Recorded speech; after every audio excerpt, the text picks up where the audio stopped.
जन्मभूमिः कर्मभूमिः मर्मभूमिः अमुची महावंदनीय अतिप्राणप्रिय ही माय मराठी अमुची। सर्वप्रथम सर्वांना Maharashtra Marathwada liberation day म्हणजे मराठवाडा मुक्ती संग्राम दिनाच्या मनपूर्वक आणि मराठवाडा शुभेच्छा। मराठवाडा मुक्ती संग्राम दिन हा 17 सप्टेंबरला साजरा करतो। पण मराठवाडा म्हणजे नेमका काय? मला आपल्याला स्वातंत्र्य मिळालं होतं, पण मराठवाडा इतका मागे होता आणि मराठवाडा हा हैदराबाद संस्थानामध्ये का होता आणि मराठवाड्यावर निजामाचं राज्य का होतं? कारण आपल्यावर ब्रिटिश राज्य करत होते, ब्रिटिशांचं असायला पाहिजे होतं, पण मराठ्यावरती निजामाचं राज्य होतं आणि निजाम हा मराठवाड्याला सोडायला तयार नव्हता। आणि या सगळ्यांचे प्रश्न जर आपल्याला हवे असतील तर आपल्याला इतिहासामध्ये काही पानं काढावी लागतील। इतिहासामध्ये काही त्याग, समर्पण, काही बलिदान यांच्या सर्वांचे आपल्याला काय करावे लागेल? चित्र पाहावे लागतील। या सगळ्या व्यक्तिरेखा आपल्या डोळ्यासमोर ठेवाव्या लागतात। तेव्हा जाऊन आपल्याला मराठवाडा मुक्ती संग्राम दिन आपण 17 सप्टेंबरला साजरा करतो। या सगळ्यांच्या प्रश्नांची उत्तरे भेटतात। तर सर्वप्रथम मी तुम्हाला सांगू इच्छिते की मराठवाडा म्हणजे मराठी भाषा बोलणाऱ्याचा प्रदेश, त्यासाठी आपण त्याला मराठवाडा म्हणतो। पण ज्यावेळेस आपला भारत देश स्वातंत्र्य झाला त्यावेळेस आपण निजामाच्या राज्याखाली म्हणजे आपल्या देशावर अनेक मुस्लिम राजांनी मोहम्मद घोरी, अल्लाउद्दीन खिलजी यांनी स्वारी केलेली, आपल्या देशावर पुष्कळ संघटना केला आणि त्याच्यानंतर बारी होती इसवी सन 1458 मध्ये पोर्तुगीज खलाशी भारताच्या शोधामध्ये आला, त्याचं नाव होतं वास्को द गामा। आणि वास्को द गामाने काय केलं? भारतामध्ये कालिकत या बंदरावर उतरला आणि कालिकत बंदरावर उतरून काय केला? थांबला। आणि आपल्या देशाची संस्कृती काय आहे? अतिथी देवो भव। आणि या संस्कृतीप्रमाणे कालिकतचा राजा झामोरीन यांनी वास्को द गामाचे स्वागत केले आणि त्याचा पाहुणचार केला। वास्को द गामा काही काळ भारतामध्ये राहिला। भारतामधल्या सर्व मसाल्याचे पदार्थ, सगळे चवीचे अन्न, पंचपक्वान्न याची चव त्याच्या जिभेला लागली होती। आणि तो जाता जाता झामोरीन राजाला विनंती करू लागला, हे झामोरीन राजा, मला तुमच्या देशामध्ये जे विशेष आहे म्हणजे मसाल्याचे पदार्थ मी माझ्या देशामध्ये नेऊ इच्छितो। आणि त्यावेळेस आपण पाहुण्याला कधी पण नाही म्हणत नाही आणि त्यावेळेस झामोरीन राजाला नम्रपणे सांगितलं, ठीक आहे, तुम्ही काय करू शकता? हे मसाल्याचे पदार्थ तुमच्या देशाला घेऊन जाऊ शकता। आणि वास्को द गामा आपल्या देशाला परत गेला। पण इसवी सन 1502 मध्ये वास्को द गामा परत आला आणि यावेळेस तो आला आपल्या जास्तीत जास्त सहकार्यानिशी, जास्तीत जास्त जहाजानिशी आणि सोबत घेऊन आला आपल्या सहकार्याला। आणि सहकार्याला सोबत घेऊन आल्याच्या नंतर तो काय म्हणत होता की आम्ही फक्त इथं आलो ते फक्त व्यापाराच्या दृष्टीने, आमचा दुसरा हेतू काहीच नाही। त्यावेळेस काय म्हणलं झामोरीन राजानं, ठीक आहे, तुम्ही व्यापार करू शकता। त्यावेळेस त्यांनी केरळ, कोचीन, कन्नौज या बंदरावर आपली व्यापारी स्थळे उभारली आणि त्या माध्यमातून ते मसाल्यांचे व्यापार करू लागले। आता फक्त एकच पोर्तुगीज नव्हता ज्याने आपल्या भारतावर स्वारी केली, त्यामध्ये होते डच, स्पॅनिश आणि ब्रिटिश लोक सुद्धा होते ज्यांनी भारतावर स्वारी केली होती आणि व्यापाराच्या दृष्टीने आलेले होते।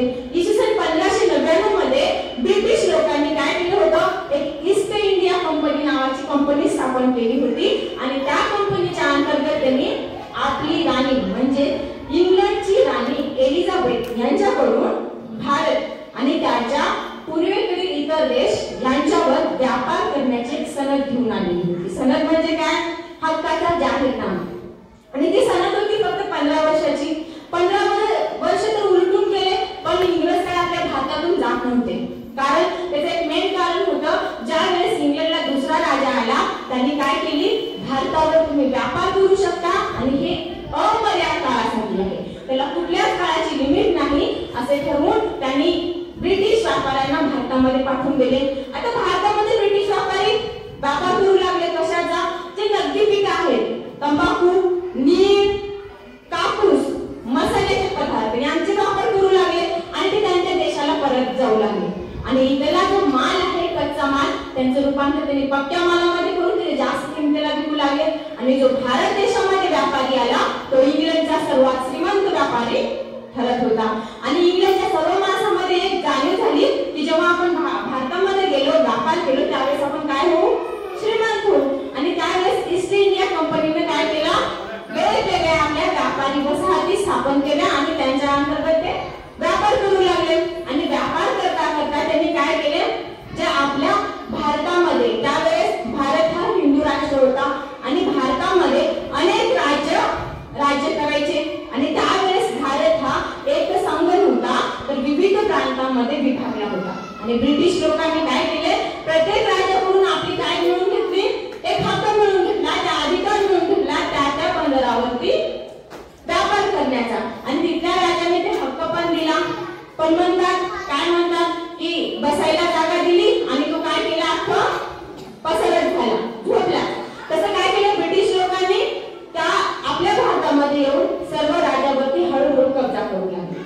का की आपली जनता अशिक्षित होती, भारतामध्ये शिकलेलं जास्त प्रमाण नव्हतं. आणि त्यावेळेस ब्रिटिशांनी भारतावरती हक्क जमवायला सुरुवात केली आणि भारतामधल्या वेगवेगळ्या प्रांतातील राजांना त्यांनी आपल्या काबीज करून घेतलं. आणि राजांना विविध एक कायदे काढले, जसं की तैनाती फौज एक कायदा होता ज्याच्यामध्ये ब्रिटिश अधिकारी आपल्या भारतामधील जे राजे आहेत त्यांच्या राजाला संरक्षण देणार होते.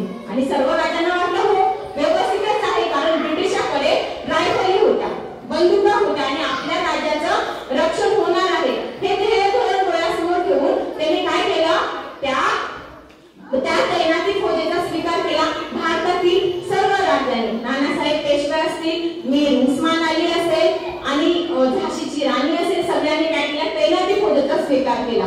पण त्यावेळेस काय झालं, तिथले ब्रिटिश अधिकारी त्यांच्यावरती हळूहळू कब्जा करू लागले. आणि त्यांच्या डोक्यामध्ये एक आलं की जे आपण संस्थानांना संरक्षण देतो ती संस्थान आपण आता खाली करायला पाहिजे, त्या संस्थानावरती आपला हक्क दाखवायला पाहिजे. त्यासाठी त्यांनी काय केलं, वारसा हक्क नामंजूर आणि संस्थाने खालचा करून धोरण अवलंबलं. आणि प्रत्येक वेगवेगळ्या राज्याची ती राज्य जी आहे ती खाली करू लागली.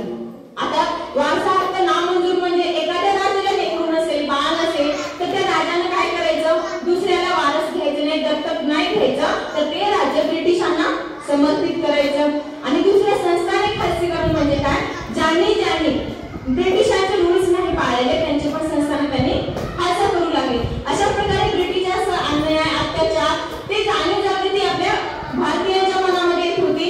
आणि एक काळ होता 1857चा. 1857चा उठाव हा काही लगेच घडून आलेला नव्हता, तर तो उठाव पूर्व निश्चित होता. उठाव करणं हे भारतीयांच्या मनामध्ये होतं आणि त्या उठावाची त्यांनी सगळी तयारी केलेली होती. आणि ज्या उठावाचा प्रसार कसं करायचं, इंग्रजांना तर समजणार. आपण उठाव जर करून निघालो तर कदाचित इंग्रज काय करतील, आपला उठाव थांबवतील, आपल्यावर लाठीचार्ज करतील आणि आपल्याला काय करावं लागेल, उठाव मागे घ्यावं लागेल. ह्या हेतून भारतीयांनी उठावाचा प्रसार ह्या रोटीमधून करू लागले. म्हणजे एखाद्याला रोटी आणि गुलाब दिलं आणि त्यामध्ये एक मेसेज पाठवायचा की आपल्याला ह्या दिवशी उठाव करायचा आहे.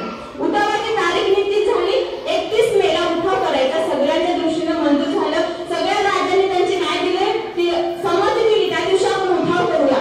पण काय झालं, ज्या वेळेस ब्रिटिश सैन्यामध्ये काही भारतीय सैनिक होते आणि ब्रिटिशांनी भारतीय सैनिकांवर अत्याचार करू लागले. तुम्ही दाढी वाढवायची नाही, तुम्ही कपाळाला तिलक लावता. आपली भारतीय संस्कृती आहे, आपण कुठलंही कार्य करण्यापूर्वी किंवा घरातून बाहेर जाण्यापूर्वी आपण कपाळाला तिलक लावतो. त्यांनी सांगितलं की तुम्ही कपाळाला तिलक लावायचं नाही, तरच आम्ही तुम्हाला काय देऊ, आमच्या सैन्यामध्ये घेऊ. आणि परत एक कारण होतं, तत्कालीन कारण. त्यावेळेस काय होतं, इंग्रजांकडे ब्राऊन बेस बंदुकी होती, म्हणजे इतर राज्यासोबत लढाई करण्यासाठी ब्राऊन बेस बंदुकी होत्या. पण इंग्रजांनी त्या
था। मेरी झाशी नहीं दूंगी, मेरी झाशी नहीं दूंगी असा जल्लोष करत एक योद्धा त्याच्यामध्ये उतरला। त्या युद्धामध्ये त्या योद्ध्याचं नाव होतं झाशीची राणी लक्ष्मीबाई। आपल्या लहानशा बाळाला ती पाठीवर घेऊन इंग्रजांचा विरोध या अधिकाऱ्याशी तिने लढा दिला होता आणि शेवटी तिला पराभव पत्करावा लागला, कारण तो जो लढा होता त्या लढ्यामध्ये इंग्रजांकडे आधुनिक प्रकारची हत्यारे होती आणि भारतीयांकडे होती आणि तोच लढा ठरला भारतीयाच्या स्वातंत्र्याचा पहिला उठाव। आणि ज्या लढ्यामध्ये भारतीयांनी पहिल्यांदाच भारतीयांना वाटलं की आता आपल्याला स्वातंत्र्य पाहिजे, तो उठाव होता 1857चा आणि त्या उठावापासून भारतीयांच्या मनामध्ये जनजागृती घडत गेली। आणि तुम्हाला माहित आहे 1918 14 ते 18 मध्ये जागतिक पहिलं महायुद्ध घडलं आणि ब्रिटिशांकडे सैन्यबळ होतं। त्यावेळेस ब्रिटिशांनी भारतीयांना सांगितलं की तुम्ही आम्हाला काय करा, पाठिंबा द्या। त्यावेळेस भारतीयांनी साफ नकार दिला की आम्ही तुम्हाला कसा काय पाठिंबा देऊ शकतो, आम्ही स्वतः पारतंत्र्यामध्ये आहोत आणि जो पारतंत्र्यामध्ये आहे तो इतरांना स्वातंत्र्य देणं महत्त्वाचं नसतं। आणि त्यावेळेस भारतीयांनी त्यांना नकार दिला आणि नकार दिल्याच्या नंतर भारतामध्ये वेगवेगळ्या संघटना निर्माण होत गेल्या आणि 1885 मध्ये राष्ट्रीय काँग्रेसची स्थापना झाली। बरं, राष्ट्रीय काँग्रेसची स्थापना झाली मतदान लढवण्यासाठी नाही, त्यावेळेस मतदान नावाची गोष्ट पण नव्हती। राष्ट्रीय काँग्रेसची स्थापना यासाठी झालेली होती की भारतीयामधील सर्व बंधू भगिनी आणि सामाजिक कार्यकर्ते एकत्र यावं, त्यांच्यामध्ये विशिष्ट प्रकारची सभा असावी, त्या सभामध्ये आपल्याला स्वातंत्र्य कसं भेटेल, आपण आपल्या भारत मातेला स्वातंत्र्य कसं करू, या सर्व गोष्टीवरती चर्चा व्हायची। 1885 मध्ये राष्ट्रीय काँग्रेसच्या स्थापनेनंतर प्रत्येक वर्षी राष्ट्रीय काँग्रेसचे अधिवेशन भरत गेली आणि प्रत्येक वर्षी राष्ट्रीय काँग्रेसच्या अधिवेशनामध्ये एक ठराव मंजूर व्हायचा, जसं की इंग्रजांनी आमचे हक्क आम्हाला दिलेच पाहिजे आणि वसाहतीचे स्वराज्य, जे वसाहती तुम्ही स्थापन केलेले आहेत त्यावरती भारतीयांचा हक्क असावा, भारतीयांनी व्यापार करावा, असं वेगवेगळे ठराव त्या अधिवेशनामध्ये मांडत गेले। आणि अधिवेशनामध्ये मांडल्याच्या नंतर वेळ आली 1929 लाहोर अधिवेशनाची। इंग्रजांनी तर सांगितलं होतं की तुम्ही जर आम्हाला पहिल्या महायुद्धामध्ये जर पाठिंबा दिला तर आम्ही तुम्हाला वसाहतीचे स्वराज्य प्रदान करू, म्हणजे तुम्ही तुमच्या वसाहती, तुम्ही व्यापाराच्या वसाहती स्थापन करा, व्यापार करा। पण भारतीयांनी नकार दिला होता।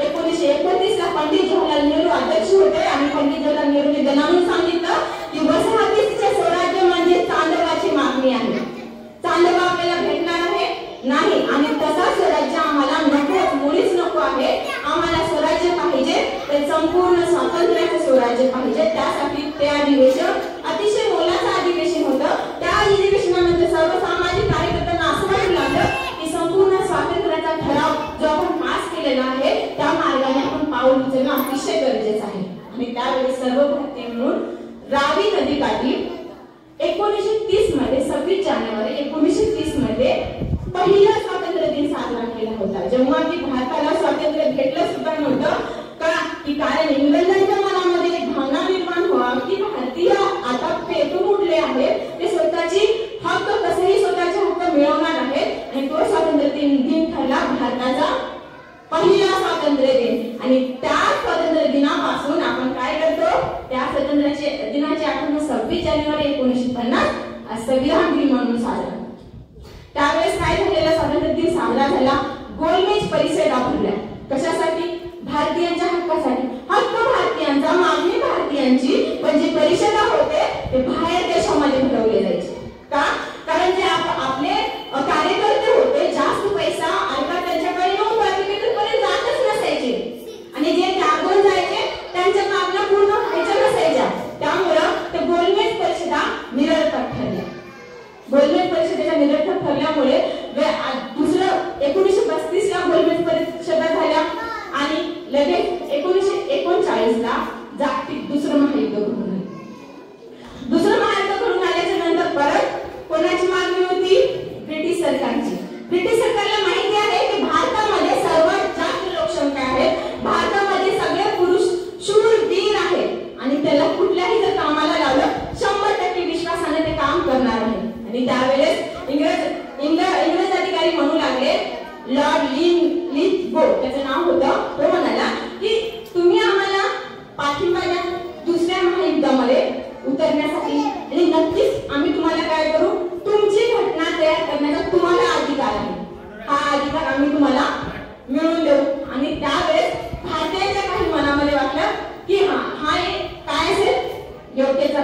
भारताने त्या गोष्टीवर विचार केला आणि भारतीयांनी तसं कार्य केलं आणि भारतीयांनी कार्य केल्याच्या नंतर भारतामध्ये जेव्हा युद्ध 1945 ला समाप्त झालं आणि 1946 ला एक कॅबिनेट मिशन भारतामध्ये आले। सर स्टँडर्ड फिप्स यांच्या अध्यक्षतेखाली एक कॅबिनेट मिशन भारतामध्ये आलं का की भारतीयांना त्यांची घटना तयार करण्याचा अधिकार आहे, तर त्याचं पहिलं पाऊल त्या कॅबिनेट मिशननुसार उचललं जातं आणि 1946 ला कॅबिनेट मिशन झालं आणि भारतीयांनी भारताचं काय करावं, स्वतंत्र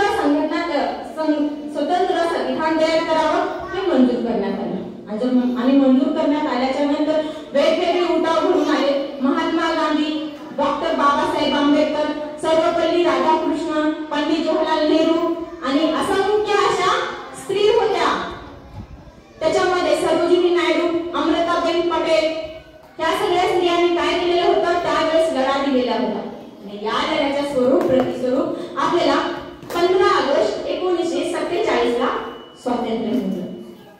जरी गात होते स्वातंत्र्याचे गीत तरी खिन्न होती भारत माता का, आपल्या फॅमिलीमध्ये जर 2 भाऊ असतील, 2 मुले एखाद्या आईला असेल तर ती कधीच मान्य करणार नाही की एक मुलगा दुसरीकडे राहावं आणि एक मुलगा दुसरीकडे राहावं आणि त्या दोघांची वाटणी व्हावी, पण वाटणी झाली। अखंड भारताचे 2 तुकडे पाडण्यात आले, हिंदुस्थान आणि पाकिस्तान अशा 2 विभागामध्ये विभागण्यात आलं। पाकिस्तान स्वतंत्र असावं ही मुस्लिम राज्यकर्त्यांची मागणी होती आणि हिंदुस्थान असावा ही पण हिंदुस्थानाची मागणी होती, पण पाकिस्तानाच्या मागणीमुळे अखंड भारताचे 2 तुकडे पाडण्यात आले आणि त्यावेळेस 15 ऑगस्ट 1947 च्या मध्यरात्री एकच नारा गरजू लागला, जनगण मन अधिनायक जय हा नारा आणि सगळीकडे एक प्रसन्न वातावरण निर्माण झालं आणि प्रसन्न वातावरणामध्ये भारत माता हळहळत होती का, हळहळत होती की भारत मातेचा एक लहानसा तुकडा अजूनपर्यंत निजाम राजवटीखाली होता। आपल्याला वाटतं का ज्यावेळेस आपल्याला स्वातंत्र्य भेटलं, ब्रिटिशांनी स्वातंत्र्य दिलं, पण का असेल तो वेगळा तुकडा वेगळीकडे, तर त्याचं एकमेव कारण आहे भारतामध्ये 565 संस्थान आहेत, 565 आणि ज्यावेळेस भारताला स्वातंत्र्य भेटलं आणि त्या स्वातंत्र्यामध्ये एक ठराव मंजूर करण्यात आला, ज्या राजांना भारतामध्ये सामील व्हायचंय त्या राजांना भारतामध्ये सामील व्हायचं आणि ज्यांना वेगळं राहायचंय त्यांनी वेगळं राहायचं आणि त्यावेळेस काय झालं, 565 संस्थानापैकी 562 संस्थाने भारतामध्ये विलीन झाली। जुनागड, हैदराबाद आणि जम्मू काश्मीर ही 3 संस्थाने अशी होती जी कुठल्याही बेसिसवर भारतामध्ये सामील होण्यासाठी तयार होती आणि त्यावेळेस जुनागड हा ठरावानुसार भारतामध्ये सामील झाला आणि नव्हता तो फक्त मराठवाडा, हैदराबाद, त्याला हैदराबाद म्हणतो, तो हैदराबाद संस्थान आता सुद्धा एक निजामाखाली होता। आता हैदराबाद संस्थान निजामाच्या खाली होता, मग निजामाची सुरुवात कशी झाली, निजाम कसा आले, फक्त हैदराबाद मध्येच निजाम कसा आले, कारण इतर क्षेत्रामध्ये तर वेगवेगळे हिंदू राजे होते, फक्त हैदराबाद संस्थानामध्ये जो राजा होता तो निजाम राजा होता। तर त्याचा एक इतिहास आहे, त्याच्या इतिहासातली सुवर्णाक्षराने कोरलेली एक रेखा आहे, ती म्हणजे 1707 मध्ये औरंगजेबाचा मृत्यू झाला आणि औरंगजेब कोण होता, अखंड भारतावर राज्य करणारा राजा होता। 1707 मध्ये त्याचा मृत्यू झाला। गादीसाठी सर्वजण एकमेकांना मारून जेवू लागले गादीसाठी, कारण ती गादी मला पाहिजे, ती गादी मला पाहिजे आणि यामध्ये कुठेच गादीचा निभाव लागत नव्हता। त्यावेळेस त्या निजामाचे वेगवेगळे तुकडे पाडण्यात आले, गोवळकोंड्याची आदिलशाही, वराडची निजामशाही, अहमदनगरची निजामशाही, वराडची आदिलशाही। त्यामुळे अहमदनगरच्या निजामशाहीमध्ये एक आपलं वेगळं संस्थान निर्माण करण्यासाठी औरंगजेबाचा सुभेदार पुढे आला आणि त्याचं नाव होतं मीर कमरुद्दीन उल मुल्क। मीर कमरुद्दीन उल मुल्कानं एक स्वतंत्र हैदराबाद संस्थान स्थापन केलं आणि तो त्याच्यामध्ये कार्य करू लागला। आता निजामाचे 7 राजे होऊन गेले आणि त्या 7 राजांमध्ये सर्वात क्रूर राजा ठरला तो मीर उस्मान अली। मीर उस्मान अली क्रूर राजा का ठरला, कारण मीर उस्मान अलीनं मीर उस्मान अलीचा कारकीर्द 1911 चा आहे, जागतिक पहिलं महायुद्ध 1914 ला घडलेलं होतं आणि मीर उस्मान अली हा इंग्रजांना मदत केलेला होता आणि त्यामुळे इंग्रज अधिकारी त्या मीर उस्मान अलीला स्वतः पैसे द्यायचे, पेन्शन द्यायचे, पर्याय द्यायचे आणि त्यावेळेस त्या गोष्टीचा माग आलेला होता आणि त्यामुळे लोकांना तहसीलमध्ये काबीज करण्याचा प्रयत्न करत होते।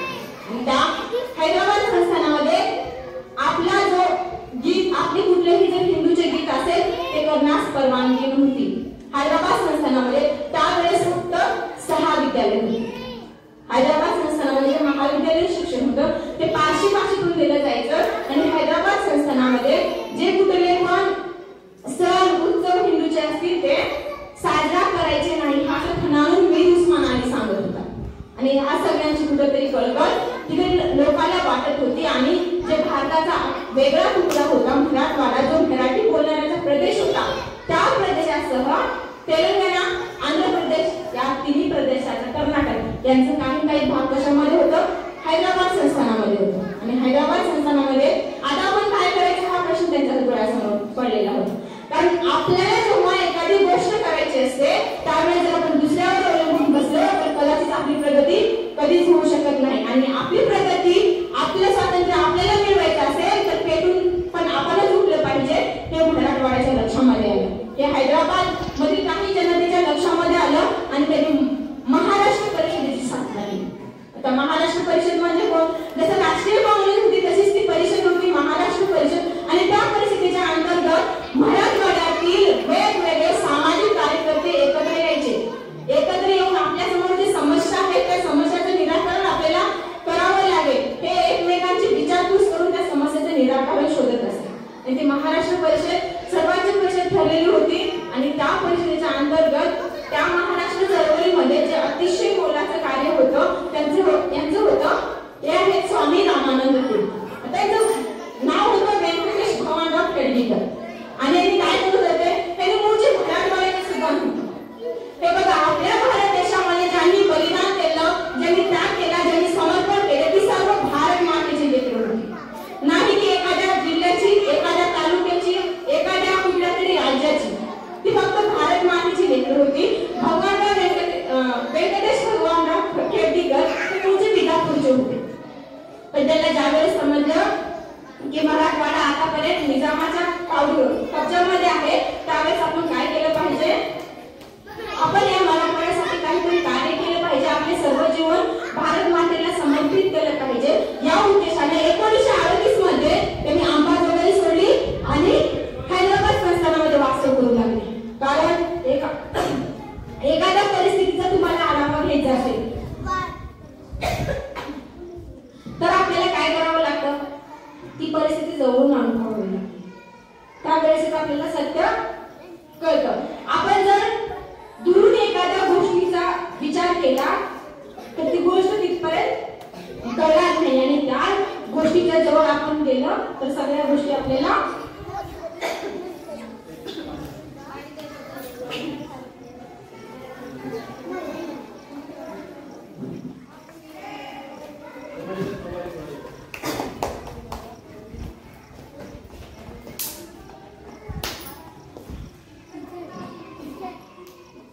वास्तव करू लागले आणि सर्व परिस्थिती आपल्या डोळ्यांनी अगदी जवळून पाहू लागली.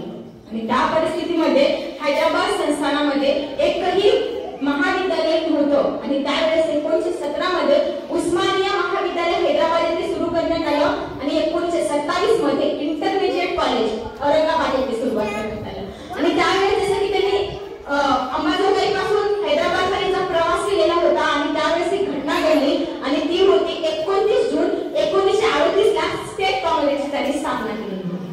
आणि काँग्रेस या शब्दावरला मीर उस्मान अलीचा पूर्ण विरोध होता. कारण ज्या वेळेस 1885 मध्ये राष्ट्रीय काँग्रेसची स्थापना झाली त्यावेळेस भारताला स्वातंत्र्य मिळालं. आणि ज्या वेळेस स्टेट काँग्रेसची स्थापना होईल त्यावेळेस मराठवाड्याचं होईल काय हा प्रश्न निजामासमोर सतरू लागला. आणि त्यामुळे निजामाने काय केली, जी स्टेट काँग्रेस होती त्याला बंद केली आणि त्याला तात्पुरती बंद केली. आणि बंद केल्याच्या नंतर विद्यार्थी वर्ग पेटून उठला. विद्यार्थी वर्ग म्हणजे कोण, जे 10वी पर्यंत शिक्षण घेत होते, जे हैदराबाद निजामाच्या आधिपत्याखाली अतिशय घाण आणि क्रूर अशी वेदना सहन करत होते. त्या विद्यार्थ्यांनी एक चळवळ सुरुवात केली. त्या चळवळीचं नाव होतं वंदे मातरम चळवळ. जे लोक हैदराबाद संस्थानामध्ये राहायचे त्यांना इतर कुठल्याही राज्याचा, परराज्याचा कुठलेही गीत, कुठलेही ध्वज फडकवण्याचा पूर्ण विरोध होता. आणि त्यावेळेस विद्यार्थी चळवळ घडून आली आणि त्या विद्यार्थ्यामध्ये एक विद्यार्थी होता वेद प्रकाश नावाचा.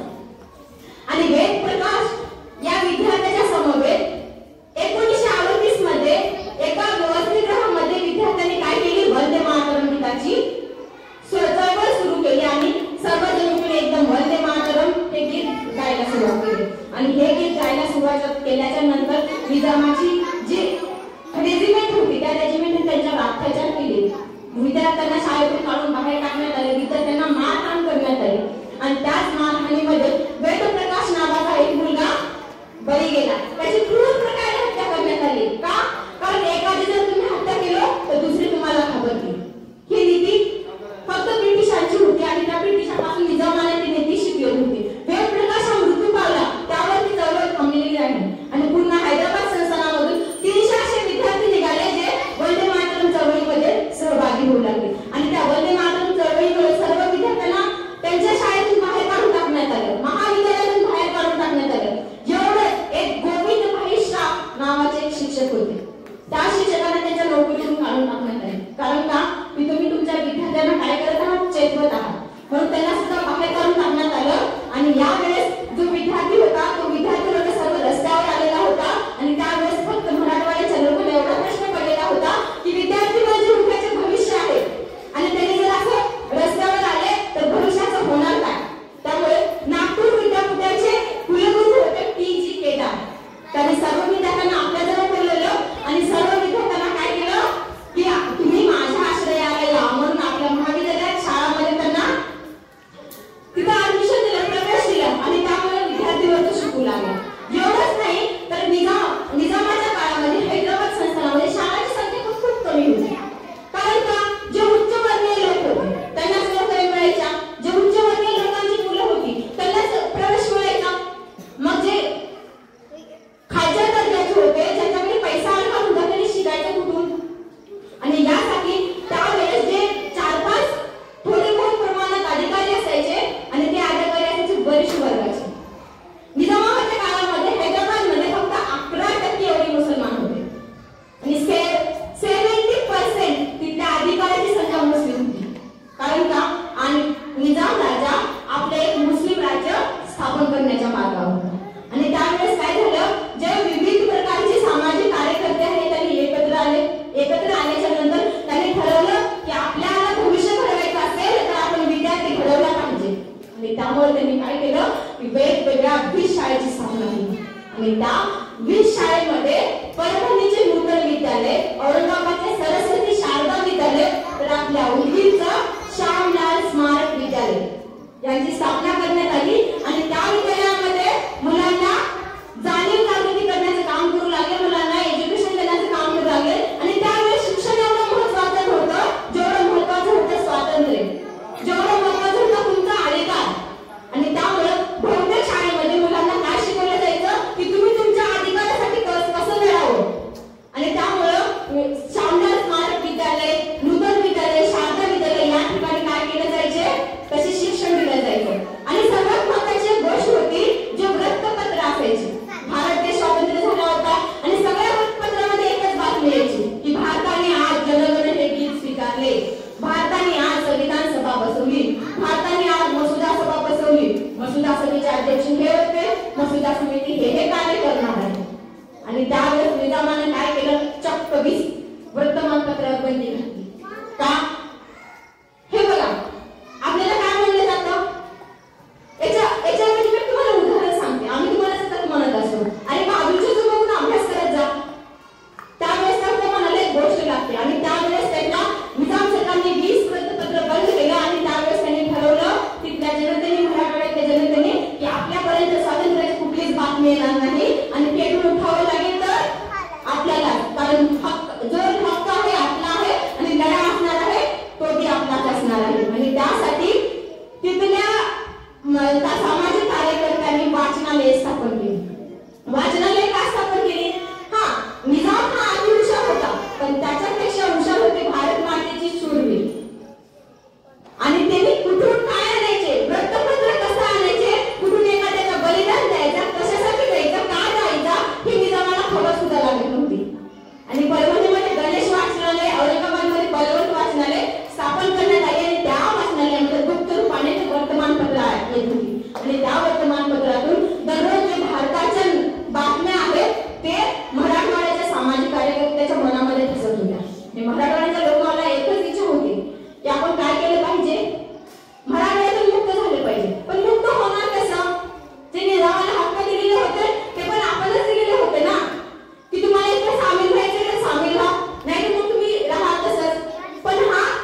आणि या मोर्चाला पाठिंबा होता स्वामी रामानंद तीर्थ यांचा. आणि स्वामी रामानंद तीर्थ यांनी अहोरात्र कार्य केले, वेगवेगळ्या संघटना स्थापन केल्या, वेगवेगळ्या संघटना स्थापन करून त्या माध्यमातून जाणीव जागृती करण्याचे कार्य करून आणले. आता निजामगर शांत बसलेला होता, त्यांनी एक संघटना स्थापन केली. प्रत्येक राजा जो डिपेंड असतो तो प्रजेवरती असतो. राजा कुठल्या स्तरावर आहे, राजा काय करतो यांचे सर्व जे हातामध्ये असते जे ठरवतो ते फक्त प्रजा असते. आणि त्यावेळेस निजामाने एक त्यांची ही स्थापन केली, संघटना स्थापन केली, लष्करी संघटना. तिचं नाव होतं रजाकार. रजाकार ही संघटना क्रूर कधी झाली, ज्या वेळेस रजवी इत्तेहादुल मुसलमीन हा त्याचा अध्यक्ष झाला. आणि त्या अध्यक्षाने एवढी क्रूर धर्मा येण्यासारखे कार्य केले. त्यांनी मराठवाड्यातील जनतेवरती वेगवेगळ्या प्रकारचे कर आणि वेगवेगळ्या प्रकारचे कुठलेही कायदे लावून मराठवाड्यातील जनतेला त्रास देऊ लागला. आणि ती संघटना एवढी क्रूर झाली. आणि त्या संघटना क्रूर झाल्याच्या नंतर वेगवेगळ्या विद्यार्थी, सामाजिक कार्यकर्ते, एवढंच नाही, जे नांदेड जिल्ह्यामध्ये अर्धापूर गाव आहे त्या अर्धापूर गावामध्ये गोविंद पानसरे भाषण देत होते. भाषण यासाठी की मराठवाडा पेटून उठला आहे तर आपल्याला समोर कसं न्यायचं आहे यासाठी. आणि त्यावेळेस गोविंद पानसरेची क्रूर हत्या करण्यात आली. सगळ्यांच्या समोर त्यांची हत्या करण्यात आली. आणि एवढी क्रूर हत्या करताना त्या निजामाला एक भारताच्या गव्हर्नरनं पत्र पाठवलं की निजाम सरकार की तुम्हाला हक्क आहे, तुम्ही तुमचं वेगळं संस्था स्थापन करा, पण तुम्हाला मुळीच हक्क नाही की तुम्ही एखाद्याला त्रास द्या आणि दहशत निर्माण करा. त्यामुळे तुम्ही काय करा, तुमची जी रजाकार संघटना आहे ती थोडंसं माघारी घ्या. आणि त्या पत्राचं निजामानं अति क्रूरपणे उत्तर दिलं.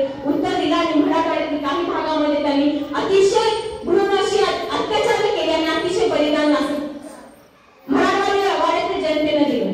आणि ज्यावेळेस ते सगळं कळालं गव्हर्नरला, आणि त्यावेळेस गव्हर्नरने ठरवलं की आपल्याला काय केलं पाहिजे, कुठली तरी ऍक्शन घेतली पाहिजे.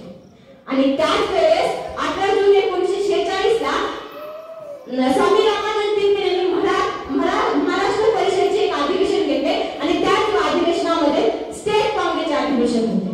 आणि त्या अधिवेशनामध्ये त्यांनी कळकळून सांगितलं मराठी जनतेला की बंधूंनो, हा जो लढा आहे तो आपल्याला लढायचा आहे. आणि या लढ्यामध्ये जी शिस्त राखायची ती आपल्याला राखायची. निजाम आपला शत्रू आहे. यामध्ये प्रत्येक पुष्कळ जणांचे बलिदान जातील, पण त्या बलिदानाला आपण घाबरू नये. जर आपले बलिदान गेले तर पाठीमागून येणाऱ्यांचे काय होईल, सुवर्णकाळ त्यांच्यासाठी येईल. म्हणून त्यांनी आपल्या भाषणामध्ये गौरवोद्गार काढला. आणि त्याचबरोबर डॉक्टर बाबासाहेब आंबेडकर म्हणू लागले की एकाने हाची दोन वेगळी अंक का करीता तुम्ही. मराठवाडा जो आहे महाराष्ट्राचा आहे. आणि मराठवाडा हा कदाचित हैदराबाद संस्थानाचा होऊ शकत नाही.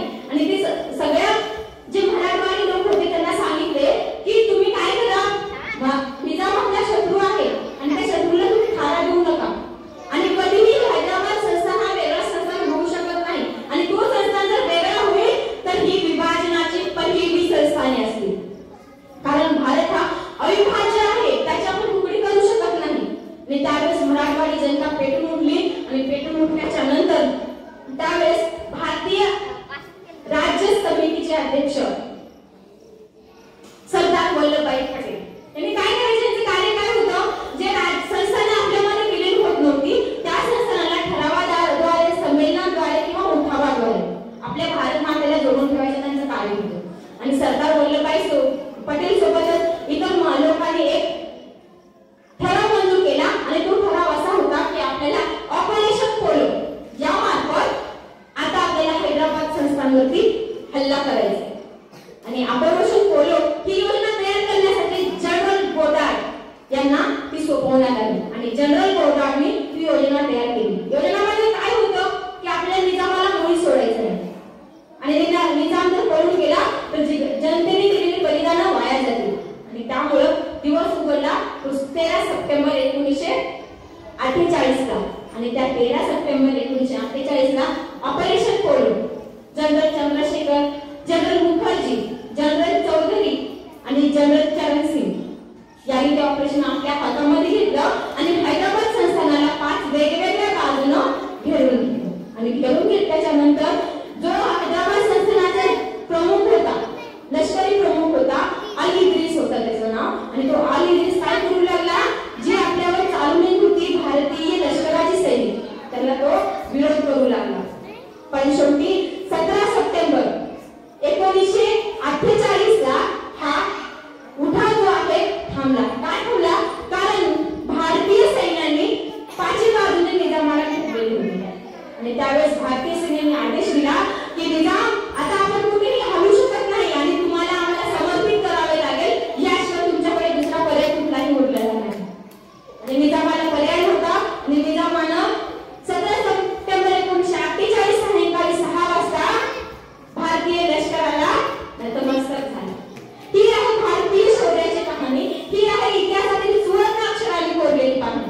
आणि त्या दिवसापासून आपण मोठ्या थाटाने मराठवाडा मुक्ती संग्राम दिन साजरा करतो.